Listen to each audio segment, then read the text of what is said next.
Bonjour et bienvenue dans l'entretien de France 24. Notre invité aujourd'hui est le président du Niger, Mahamadou Issoufou. Monsieur le Président, merci de nous recevoir. C'est moi qui vous remercie. Monsieur le Président, je vais commencer par l'actualité immédiate. Le nord du Mali, ce vendredi, il y a eu une attaque suicide contre des troupes du Niger dans la ville de Ménaka. Qu'est-ce que vous pouvez nous en dire? Alors, comme vous le savez, le Niger est présent au Mali, à Ansongo, à Gao et à Ménaka. Et ce matin, à 5 heures du matin, il y a eu une attaque suicide contre le camp du contingent nigérien de Ménaka. Et fort heureusement, nos éléments ont pu réagir et ont pu neutraliser le kamikaze. Il n'y a pas eu de victimes du côté des soldats nigériens. Je profite donc de l'occasion que vous m'offrez pour saluer et féliciter nos soldats qui font preuve d'un courage et d'un professionnalisme reconnu par tous les autres partenaires. Est-ce qu'on en sait plus sur les commanditaires de cette attaque? On sait que c'est une zone qui est contrôlée, ou qui était contrôlée, je devrais dire, par le mouvement pour l'unicité et le djihad en Afrique de l'Ouest, le Moudjahou. Est-ce que vous pensez que ce sont eux qui sont derrière cette attaque? C'est vrai que Ménaka fait partie de la zone d'influence du Moudjahou, mais on ne sait pas avec précision si c'est le Moudjahou ou si c'est AQMI ou Ansardine qui sont à la base de cette tentative d'attentat suicide contre le contingent nigérien. Mais vous avez raison de le dire, c'est une zone traditionnellement contrôlée par le Moudjahou. Alors cette attaque illustre une des questions qui se posent depuis l'intervention française et le début du retrait des troupes, à savoir la possibilité peut-être d'un vide sécuritaire dans le nord du Mali. On sait que l'ONU a autorisé le déploiement d'une force, vous êtes présent, d'autres armées africaines sont présentes, mais il y a, semble-t-il, quand même un risque de vide sécuritaire. Est-ce que vous le craignez? Comme le prouve ce qui s'est passé ce matin à Ménaka, l'ennemi conserve encore des capacités de nuisance assez importantes. L'ennemi va certainement poursuivre des actions asymétriques et il va falloir donc maintenir des forces au Mali qui puissent permettre le maintien de la paix et de la sécurité, surtout de la perspective des élections qui doivent intervenir très prochainement. Et c'est pour cela que le Niger appuie l'idée de transformer la mission internationale de soutien au Mali en mission des Nations Unies. Mais nous souhaitons que cette mission des Nations Unies ne soit pas le type de mission classique. Il faut que ça soit une mission avec un mandat fort.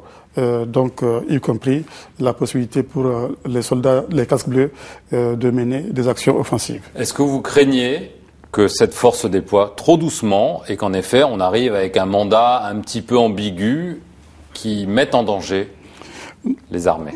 Il me semble que nous sommes tous conscients de la nécessité de mettre en place une force avec un mandat très clair, avec un mandat offensif et l'organisation, le recouvrement, je dirais, entre la situation actuelle où il y a la MISMA et les Français qui sont présents et la mise en place de cette force-là sera fait de telle sorte qu'il ne puisse pas avoir de vide qui peut être préjudiciable aux acquis que nous avons déjà obtenus à travers les actions des Français à travers l'opération Serval et également des Tchadiens qui sont présents, comme vous le savez, ainsi que les autres contingents africains dans le cadre de la MISMA. Donc, je crois qu'il y aura une bonne coordination pour pouvoir... Vous êtes confiant? Je suis confiant et je voudrais aussi profiter de l'occasion quand même pour féliciter le président français pour les résultats obtenus dans le cadre de l'opération Serval au Mali.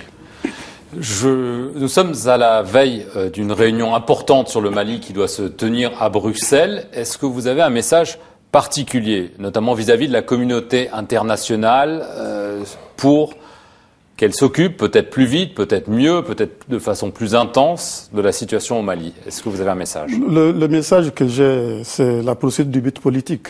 de l'objectif politique. Il faut que la communauté internationale continue à soutenir le Mali pour que de manière effective, l'intégrité du territoire malien soit restaurée et pour que de manière effective, on revienne à l'ordre constitutionnel et afin qu'on puisse organiser des élections démocratiques et transparentes au Mali sur l'ensemble du territoire malien, y compris par conséquent à Kidal où sont absents actuellement les Maliens. L'armée malienne, comme vous le savez, n'est pas présente à Kidal. L'administration n'est pas présente à Kidal. Et donc, il faut que la communauté internationale sache que s'il n'y a pas d'élection à Kidal, alors on n'aura pas atteint l'objectif de restauration, l'objectif politique pour lequel on est présent au Mali, de restauration de l'intégrité territoriale du Mali. Et puis, on aura privé une partie des citoyens maliens de leur droit de vote.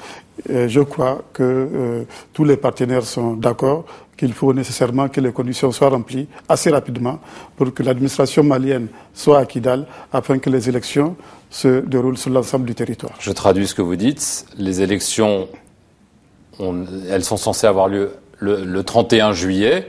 Si à cette date-là, la ville de Kidal ou d'autres zones ne sont pas sous le contrôle du pouvoir central temporaire au Mali, il ne doit pas y avoir des élections. Il vaut mieux attendre. Je suis optimiste. Je pense que les conditions seront réunies d'ici là et que les élections auront lieu à la date prévue. Mais si elles ne le sont pas, si les conditions ne sont pas réunies, il faut attendre. Elles le seront. Moi, je suis optimiste. Elles le seront. Et donc, les élections peuvent avoir lieu à la date prévue. En tout cas, tous les partenaires sont mobilisés dans cette perspective. Est-ce qu'il faut d'ici là que le cas du capitaine putschiste Sanogo soit résolu? Il est toujours là. Bien sûr, il faut que ce cas aussi soit résolu. Je ne vais pas rentrer dans les détails de la solution, mais toutes les dispositions vont être prises afin que la présence de Sanogo ne parasite pas le déroulement des élections, afin que la junte n'ait pas d'influence sur l'issue du scrutin. C'est quoi? L'emprisonner, l'exiler?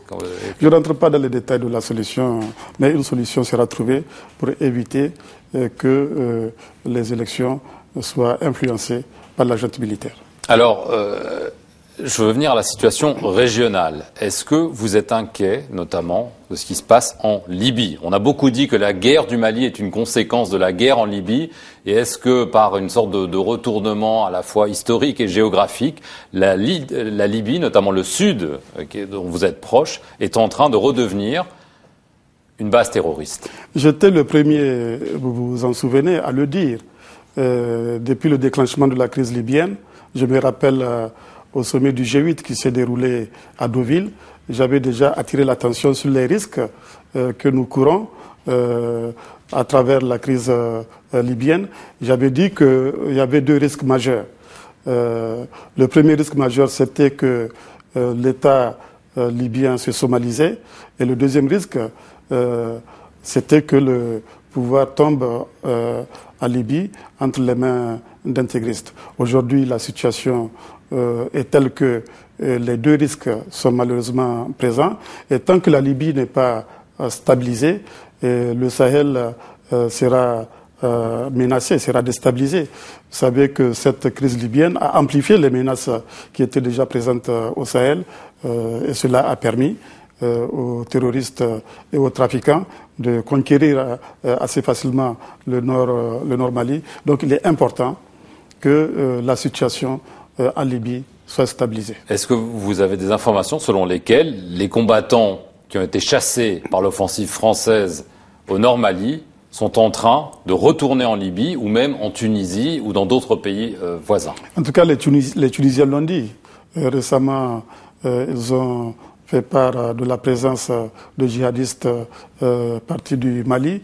Et il me semble qu'en ce qui concerne la Libye, vous vous rappelez de l'attaque de In Amenas en Algérie. Cette attaque aurait été préparée à partir du territoire libyen. Vous savez, le Sahel est ouvert. Les populations peuvent circuler assez facilement dans ce vaste désert. Mais je ne vais pas dire avec précision. Par exemple, c'est, je crois, ça le sens de votre question, les djihadistes qui sont partis du Mali, où sont-ils? Ils ne sont pas au Niger? Ils ne sont pas au Niger. Pourquoi pas? Non, ils ne sont pas au Niger. je sais, parce que le Niger contrôle assez bien son territoire. Rappelez-vous que quand la crise libyenne a été déclenchée et quand il y a eu les conséquences sur le Mali, ces conséquences n'ont pas eu lieu au Niger parce que nous avons pris les dispositions à temps pour assurer la sécurité du territoire nigérien. Le territoire nigérien est aujourd'hui très sûr et nos éléments de force de défense et de sécurité sont partout sur le territoire afin d'assurer la sécurité des personnes et des biens et afin d'assurer l'intégrité de notre territoire. Vous avez même des drones américains, français. Je pense que la présence des pays amis au Niger, surtout dans le domaine du renseignement, nous est très utile. J'ai coutume de dire que sans cette présence, nous aurions été un peu aveugles. Et donc, les drones auxquels vous faites allusion permettent au Niger d'anticiper parce que le Niger arrive à avoir des informations qui lui permettent de réagir. Est-ce que si jamais les Américains vous disent on a repéré un terroriste qu'on veut absolument, on aimerait le frapper, les drones sont censés être de surveillance, est-ce que ça vous poserait un problème s'ils tirent? Pour l'instant, les Américains ne nous ont pas soumis ce genre de préoccupation. Mais s'ils le faisaient, ça vous poserait un problème? Ils ne l'ont pas fait. Je vais vous poser une dernière question sur les otages français qui avaient été enlevés à Arlit. Est-ce que vous avez des nouvelles d'eux? Est-ce qu'ils sont en vie? Et si oui, où pensez-vous qu'ils soient? Est-ce qu'ils sont au Mali? Est-ce qu'ils sont en Algérie? Est-ce qu'ils sont en Libye? Est-ce qu'ils sont au Niger? Jusqu'ici, les informations qu'on a permettent de dire qu'ils sont en vie. Mais où sont-ils? Il est extrêmement difficile de le dire. Ils peuvent être au Mali, dans le nord, extrême nord malien, vers la frontière peut-être avec la Mauritanie. Ils peuvent être en Libye ou ailleurs, mais on n'a pas d'informations précises sur le lieu où ils sont détenus. Mais vous avez eu des signes de vie récents? En tout cas, on n'a pas eu d'informations contraires aux informations qu'on avait jusqu'ici. Et ils sont en bonne santé? Ils sont vivants. C'est les informations que nous avons. Très bien. Écoutez, je vous remercie beaucoup, Monsieur le Président, d'avoir répondu aux questions de France 24. Merci à vous d'avoir suivi cet entretien sur notre antenne. Restez-y pour plus d'informations.